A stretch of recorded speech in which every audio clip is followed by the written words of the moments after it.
Hi friends, I'm Felicia. Welcome back to my channel. Today I'm going to be doing my February wrap-up. And I feel very impressed with myself because I'm being very timely with this. But also sad because, well, not sad, but I only read 4 books in February, which is fair because it's the shortest month. So 4 is still good. Yes, I'm just going to get into it. There's a cat bum. You see it? It's right there. Just always cat bums in my life. So the first book that I finished in February was a buddy read with my friend Angela from Coffee and Chapters. And we read Salt to the Sea by Ruta Sepetys together. And a couple years ago now, I read Between Shades of Grey. That was my first Ruta Sepetys book. I bought this book when it first came out. And this is the UK paperback. And I immediately bought it and then didn't read it until now, a year later. So that's good for me. And part of it was that I was just so anxious because I knew I was going to love this. Oh, hi Stream. Bye.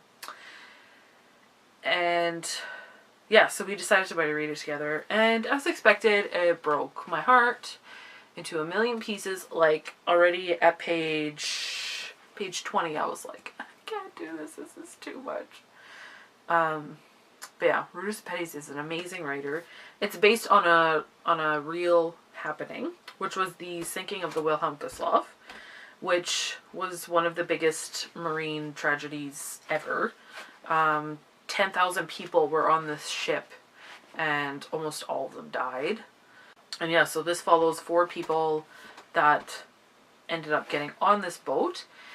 And yeah, it just kind of, but it's also more, or it also has a lot to do with like World War II and the Germans and the Russians occupying other countries. It follows 4 main characters and they're all from a different country, and so we see all these different perspectives. And it's just, yeah, it's hard to read at times, but it's also so worth it. And I really appreciate that Ruta Sepetys writes these books about stories that we're not as familiar with. Like, it's stuff that we haven't read 100 times already. Like, I didn't know that this happened until this book. So I just found that shocking. But yeah. Highly recommend this book if you enjoy historical fiction, World War II fiction. Very highly recommend. And like, I have this UK paperback, which is nice. I liked it better than the US hardcover, but now the US paperback has come out and I love that cover and I'm very tempted to get it because to me it fits the book so well. So I don't know, we'll see if I'm dumb and get another copy of a book that I already have. Okay, and then the next book that I read was In Real Life by Cory Doctorow and Jen Wang, and that's just a short graphic novel about this girl who basically gets, she joins this online game. I'm guessing it's kind of like World of Warcraft kind of idea with like lots of, what do they call it, MMOs? I'm not totally confident in my lingo, but I think it's MMOs where lots of people play it massively multiplayer online, something. Help me, I don't know. Anyways, so she starts playing this game online. The lines between her real life and this life start getting blurred, and that's basically the premise. This book was very popular when it came out, which was a few years back on BookTube. It was very popular. And lots of people had read it, and so I finally read it, and I was very underwhelmed. I wasn't sure why it had so much hype. Like, it was fine, but it wasn't that great. I liked the art style, but the story was just kind of meh. Like, I didn't really feel connected or whatever. Like, it was fine. So, yeah, read it if you can pick it up, but I don't know, I was expecting it to be more amazing than it was. The next book that I listened to was Invictus by Ryan Grodin, and I listened to that on audio. And I have forgotten what the narrator's name was, so I will leave it here. And I thought the audiobook was pretty good. It wasn't the best best ever, but it was fine.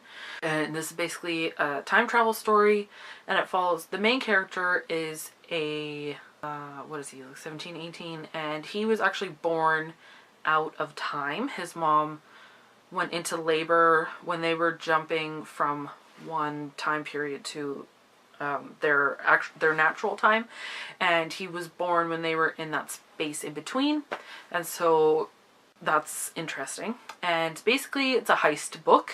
They do heists with their time travel, and then this mysterious character comes along, and then things start happening and going nuts, and they have to figure out how to stop these weird things from happening. And yeah, that's basically it. I didn't know a lot about this book going into it, and I don't want to tell you a lot because I think it's better that way. I don't know. I did enjoy it. I didn't enjoy it as much as the previous book that I read by Ryan Groden, which was The Walled City, which was phenomenal. But I did enjoy it. I thought it was a lot of fun. I may have even enjoyed it more reading it as opposed to listening to it. I don't know. Maybe I would have liked it better. Just because some of it was the male narrator doing the girls' voices, and it just felt kind of weird. I don't know. I guess I don't listen to a lot of YA books narrated by men, I guess. I don't know. It does also go in between the perspectives of different characters. So it's also reading the perspective of girl characters, which is weird. Kind of. But if you like time travel, I think this was an interesting time travel. It was kind of unique. Just with the way it was set up. And yeah, I enjoyed it. And the last book that I finished in February was also another time travel book, and that was Wayfarer by Alexandra Bracken, which was the continuation of Passenger. It's the finale in that duology. And so I feel very, very proud of myself that I actually completed something for once.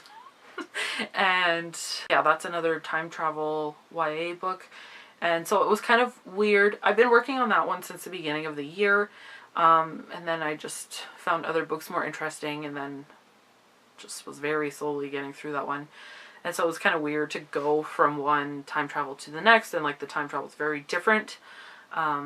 In Invictus, it's very technology based. They have like calculations and stuff on their ships that jump the time dimensions.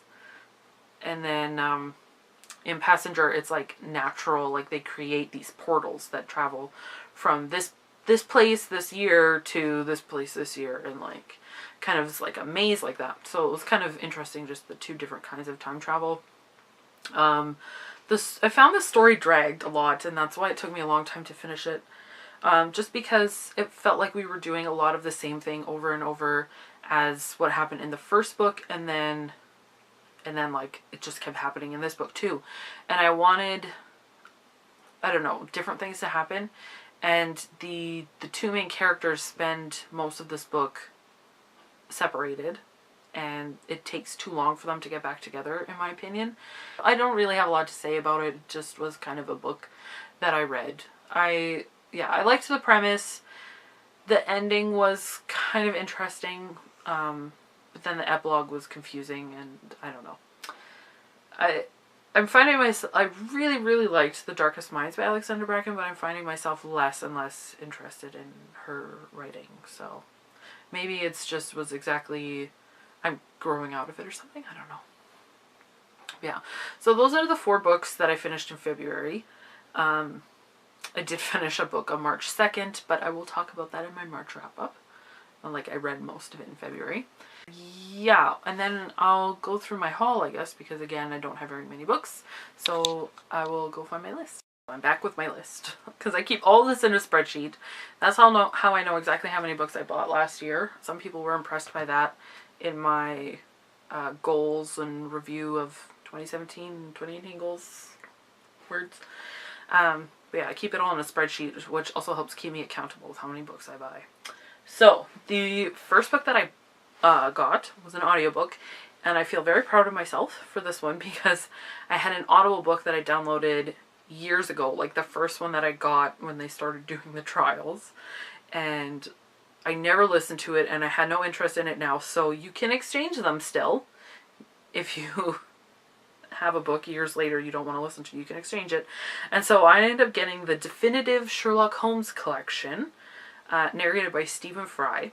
And that has all of the books and like short stories. It's like 90 hours long. And I got it with a credit. And like 1 credit. And I just feel so proud about that one. I don't know why. So I have like 90 hours of Sherlock Holmes to listen to forever now. Then I got, this will be a surprise to no one, I got Wires and Nerve Volume 2, Gone Rogue, by Marissa Meyer, and the art is by Stephen Gilpin, and I read this already. I finished it yesterday, and yeah, absolutely love the series, love the Lunar Chronicles, and this is the last of that series, which makes me sad.